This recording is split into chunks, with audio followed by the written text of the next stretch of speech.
कक्षा 8वीं घटक 7वां मेरे रज़ा साहब। मेरे रज़ा साहब इस संस्मरण की लेखिका है सुजाता बजाज।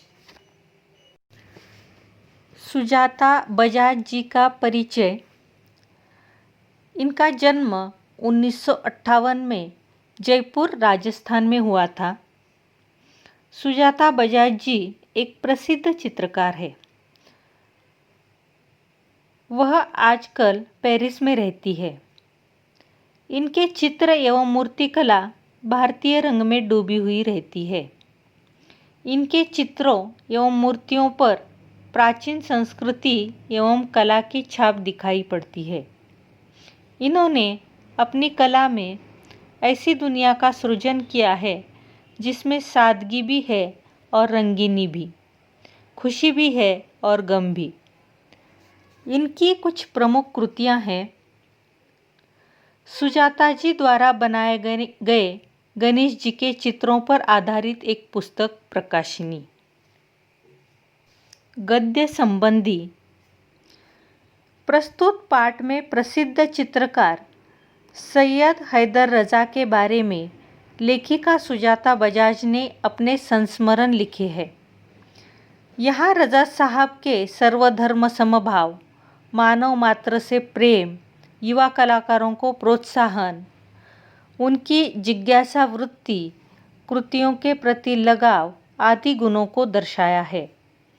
इस पाठ में एक सच्चे कलाकार के दर्शन होते हैं। तो आज हम सीखेंगे मेरे रज़ा साहब। 23 जुलाई सुबह सुबह ही समाचार मिला, रज़ा साहब नहीं रहे। और यह सुनते ही मानस पटल पर यादों की एक कतार सी लग गई। पिछले फरवरी की ही बात है। मैं दिल्ली पहुंची थी अपनी गणपति प्रदर्शनी के लिए। सोच रही थी कि रज़ा साहब शायद अपनी व्हील चेयर पर मेरी प्रदर्शनी के उद्घाटन के अवसर पर आ जाएं। पर उस रात कुछ अनहोनी सी हुई। उस रात रज़ा साहब सपने में आए, मुझे उठाया, हमने बातें की। शो के लिए मुझे उन्होंने शुभकामना दी और कहने लगे, सुजाता एक बार मुझसे मिलने आ जाओ, अब मैं जाने वाला हूँ। इसके बाद तो रुकना मुश्किल था। मैं पहुँच गई उनसे मिलने। वे अस्पताल में शून्य की तरह लेटे हुए थे। मैंने उनके हाथों को छुआ, सिर्फ सांस चल रही थी। अलविदा कहकर लौट आई। वह सुबह थी 23 जुलाई की। जब लेखिका सुजाता बजाज को समाचार मिला था कि रज़ा साहब अब नहीं रहे, तो उनके मन में जो रज़ा साहब के बारे में यादें थी वह क्रम से उन्हें याद आने लगी। उन्होंने बहुत सारा समय उनके साथ गुजारा था, उनके साथ उन्होंने काम किया था। तो उनसे जुड़ी जितनी भी उनकी यादें थी, जो उनके मन में थी, वह क्रम से वह याद कर रही थी। अब पिछले फरवरी की ही बात है, जब सुजाता बजाज की प्रदर्शनी थी, गणपति प्रदर्शनी दिल्ली में। तो उस समय उन्होंने सोचा था कि रज़ा साहब शायद व्हील चेयर पर बैठकर उद्घाटन के अवसर पर वहाँ पर आ जाए। लेकिन उसी रात कुछ अनहोनी सी हुई। अनहोनी यानी जो पहले कभी न हुई हो। उस रात रज़ा साहब सुजाता बजाज जी के सपने में आए। उन्होंने उन्हें उठाया। उन दोनों ने बहुत सारी बातें की और जो सुजाता बजाज की प्रदर्शनी थी, उस प्रदर्शनी के लिए उन्होंने सुजाता बजाज को शुभकामनाएं भी दी और ये भी कहा कि वह एक बार मिलने आ जाए उनसे। और उन्होंने कहा कि अब मैं जाने वाला हूँ। यानी रज़ा साहब बहुत बूढ़े हो चुके थे, उनका अंतिम समय पास आ गया था। उन्हें लगता था कि अब वो कभी भी इस दुनिया को छोड़कर चले जाएंगे। तो सुजाता बजाज को ये लग रहा है कि वो उन्हें बुला रहे हैं। और जब ये बात सपने में आई तो उनके लिए अब रुकना मुश्किल था, तो वो उनसे मिलने पहुंच गई। तो वह अस्पताल में शून्य की तरह लेटे हुए थे, शांत लेटे हुए थे। सुजाता बजाज ने उनके हाथों को छुआ तो सिर्फ उनकी सांसें चल रही थी और वह उनसे अलविदा कहकर लौट आई। ये सपने में हो रहा था उनके साथ। रज़ा साहब अपने धर्म के साथ साथ उतने ही हिंदू और ईसाई भी थे।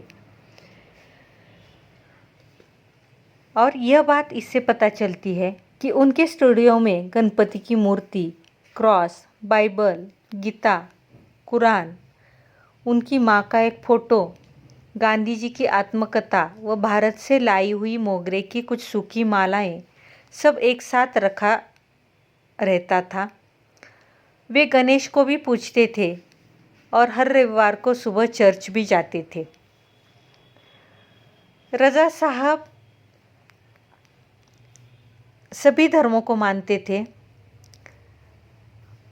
स्टूडियो में उन्होंने गणपति की मूर्ति भी रखी थी, क्रॉस भी रखा था। क्रॉस यानी ईसाइयों का धर्म चिन्ह, बाइबल यानी ईसाइयों का ग्रंथ, उसी के साथ साथ गीता, कुरान भी रखा करते थे। उनके स्टूडियो में उनकी माँ का एक फ़ोटो था, गांधी जी की आत्मकथा थी और देश की याद में भारत से लाई हुई जो मोगरे की कुछ सूखी मालाएं हैं वो भी उन्होंने वहाँ पर रखी थी।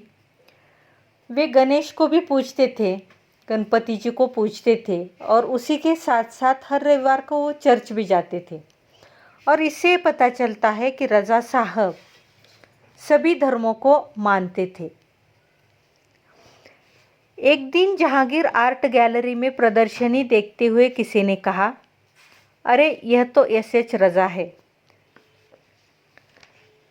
जब सुजाता बजाज जहांगीर आर्ट गैलरी में प्रदर्शनी देखने गई थी तो उन्होंने वहाँ पर एक बात सुनी जो किसी ने कहा था कि यह तो एस.एच. रज़ा है। मैं एकदम सावधान हो गई क्योंकि मेरी सूची में उनका भी नाम था।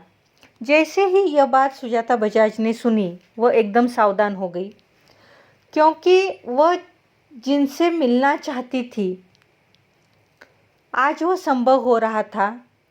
उन्होंने एक सूची तैयार की थी कि उन्हें किन किन से मिलना है और उस सूची में रज़ा साहब का भी नाम था। तो वह आज रज़ा साहब से सामने मिलने वाली थी। मैंने उनके पास जाकर कहा, रज़ा साहब आपसे बात करनी है। वे देखते ही रह गए। उन्होंने मुझे इंटरव्यू दिया, बहुत सारी बातें हुई। सुजाता बजाज रज़ा साहब के पास गई, उनसे बात करने की इच्छा उन्होंने बताई और रज़ा साहब ने सुजाता बजाज को इंटरव्यू भी दिया। उन दोनों के बीच बहुत सारी बातें भी हुई। अचानक मुझसे पूछने लगे कि आप और क्या क्या करती है। रज़ा साहब ने पूछा सुजाता बजाज को कि आप और क्या क्या करती है। मैंने कहा मैं कलाकार हूँ, पेंट करती हूँ। सुजाता बजाज ने उत्तर दिया है कि वह एक कलाकार है और पेंट करती है। वे तुरंत खड़े हो गए और कहने लगे, चलो तुम्हारा काम देखते हैं। रज़ा साहब ने सुजाता बजाज की पेंटिंग देखने की इच्छा प्रकट की और उन्हें वह पेंटिंग तुरंत देखनी थी। उन्होंने कहा, चलो तुम्हारा काम देखते हैं। मैं सोच में पड़ गई, मेरा काम तो पुणे में है। उन्हें बताया तो वे बोले, चलो पुणे।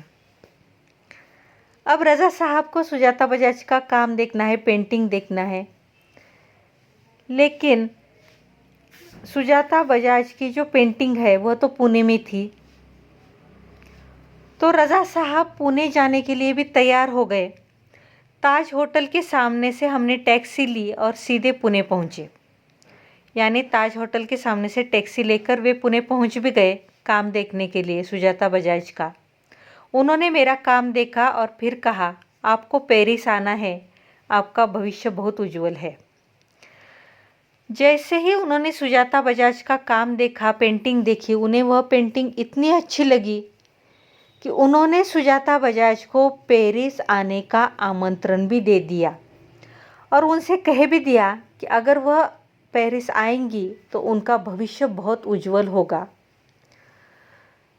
उन्हें इतनी वह पेंटिंग पसंद आई।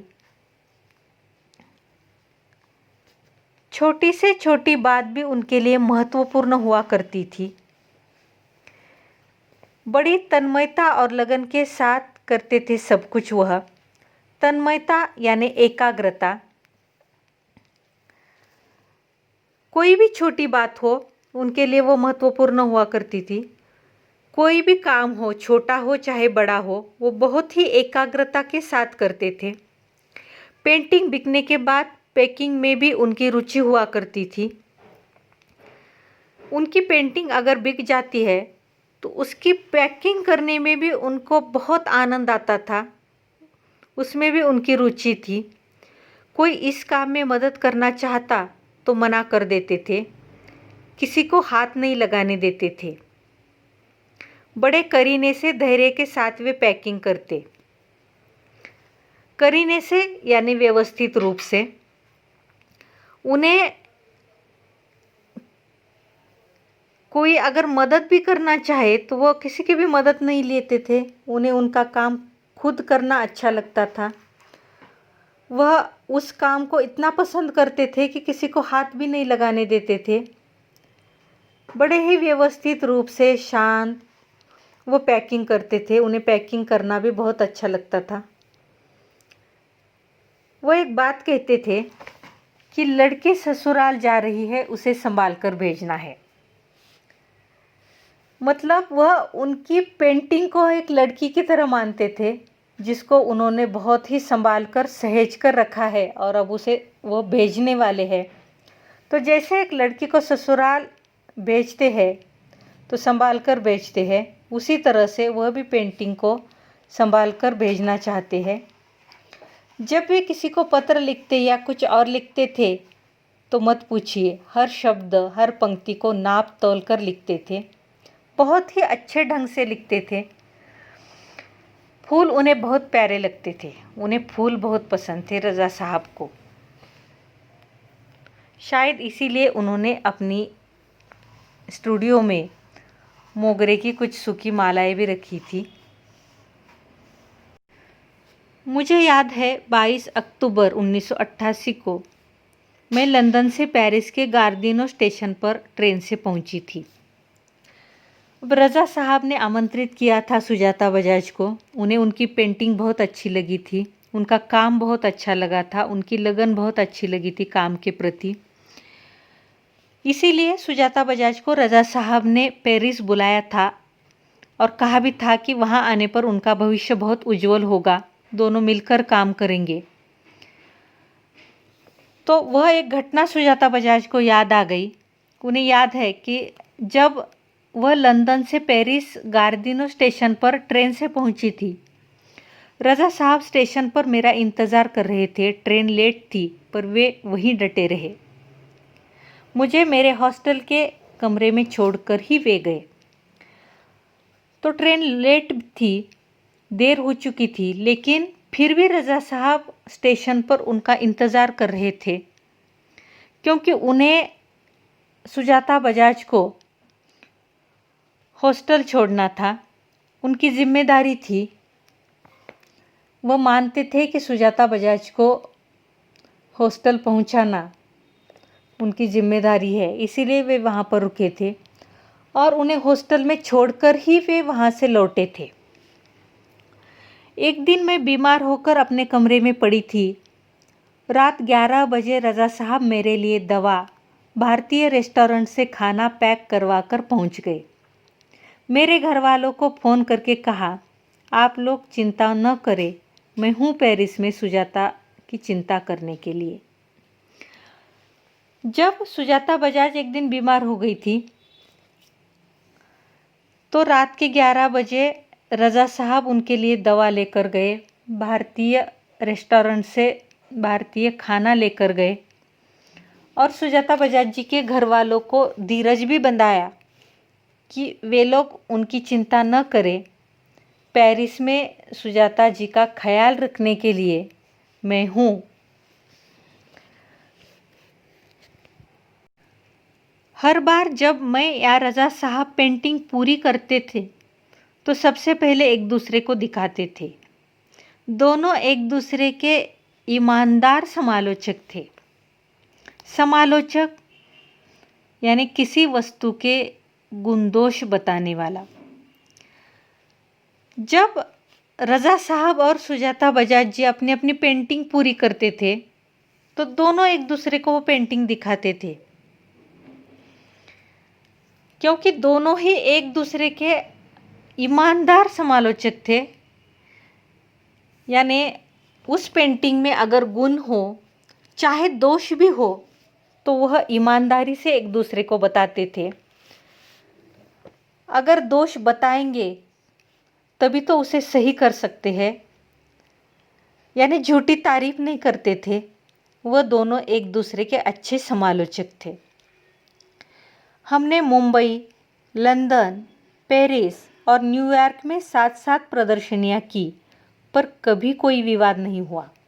उन दोनों ने मिलकर मुंबई में, लंदन में, पेरिस में, न्यूयॉर्क में हर जगह पर प्रदर्शनियां की है, लेकिन कभी भी उन दोनों में विवाद नहीं हुआ। विवाद यानी मतभेद, उन दोनों के बीच कभी भी मतभेद नहीं थे। उनके विचार हमेशा एक जैसे रहते थे। यह उनके स्नेह व अपनेपन के कारण ही था। उन दोनों के बीच में जो स्नेह था, अपनेपन की जो भावना थी, उसके कारण ही उन दोनों के बीच में मतभेद नहीं थे।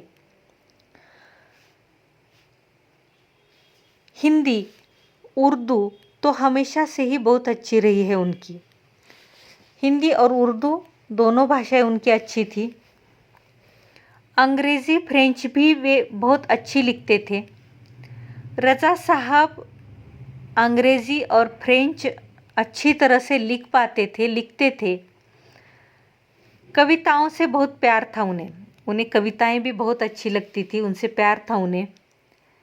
शेर, गज़ल व पुराने हिंदी फिल्मी गाने बड़े प्यार से सुनते थे। अब कविताओं के साथ साथ वे शेर, गज़ल भी सुनते थे। पुराने हिंदी फिल्मी गाने भी बड़े प्यार से सुनते थे, उन्हें गाने भी बहुत पसंद थे। एक डायरी रखते थे अपने पास, वह एक डायरी भी रखते थे। हर सुंदर चीज़ को लिख लिया करते थे उसमें। उन्हें जो भी अच्छा लगता था वह उन्हें डायरी में लिखने की आदत थी। वह डायरी हमेशा उनके पास रहती थी। अगर उन्हें कोई अच्छा लगा या कुछ अच्छा लगा तो हर सुंदर चीज़ को वह लिखा करते थे उस डायरी में। मेरी बेटी हेलेना बहुत खूबसूरत हिंदी बोलती थी तो उन्हें बहुत गर्व होता था। सुजाता बजाज की बेटी का नाम है हेलेना। हेलेना बहुत ही खूबसूरत हिंदी बोलती थी और जब जब हेलेना हिंदी में बात करती थी तो रज़ा साहब को बहुत ही गर्व महसूस होता था। वे हमेशा उसके साथ शुद्ध हिंदी में ही बात करते थे। जब भी वे हेलेना से बात करते तो शुद्ध हिंदी में ही करते थे। उन्हें वह बात बहुत अच्छी लगती थी कि हेलेना शुद्ध हिंदी में बहुत ही खूबसूरत तरीके से बात करती है। रज़ा साहब को अच्छा खाने का बहुत शौक़ था, पर दाल चावल, रोटी, आलू की सब्ज़ी में जैसे उनकी जान अटकी रहती थी। उन्हें खाने का भी शौक़ था, वह अच्छा अच्छा खाना बहुत पसंद करते थे। लेकिन जो भारतीय शुद्ध शाकाहारी खाना है, जिसमें है दाल चावल, रोटी, आलू सब्ज़ी, उनमें उनकी जान अटकी रहती थी। उन्हें वो बहुत पसंद था। इसीलिए सुजाता बजाज जी मैं हफ्ते में एक बार भारतीय शाकाहारी खाना बनाकर भेजती थी उनके लिए, उनके फ्रांसीसी दोस्तों के लिए। इसीलिए सुजाता बजाज जी हफ्ते में एक बार भारतीय शुद्ध शाकाहारी खाना जो है वह उनके लिए भी भेजती थी और उनके साथ साथ उनके जो फ्रांसीसी दोस्त थे उनके साथ उनके लिए भी वह खाना भेजती थी।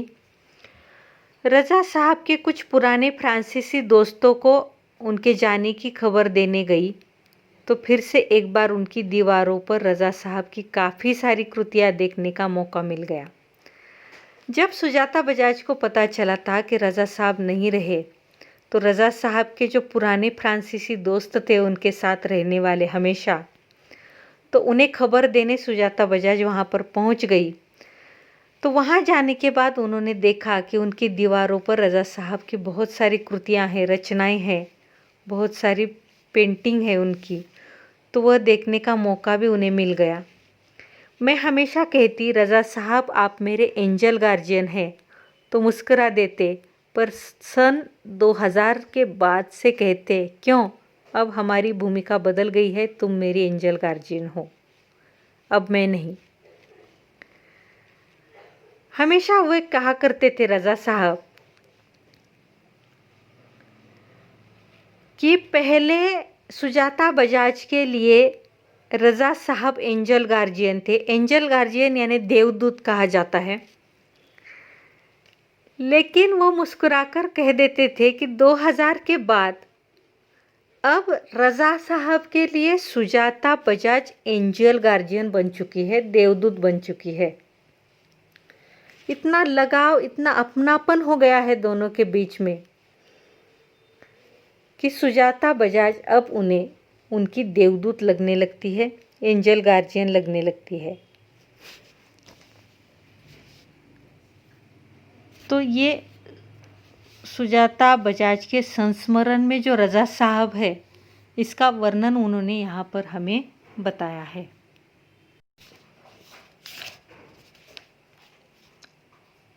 स्वाध्याय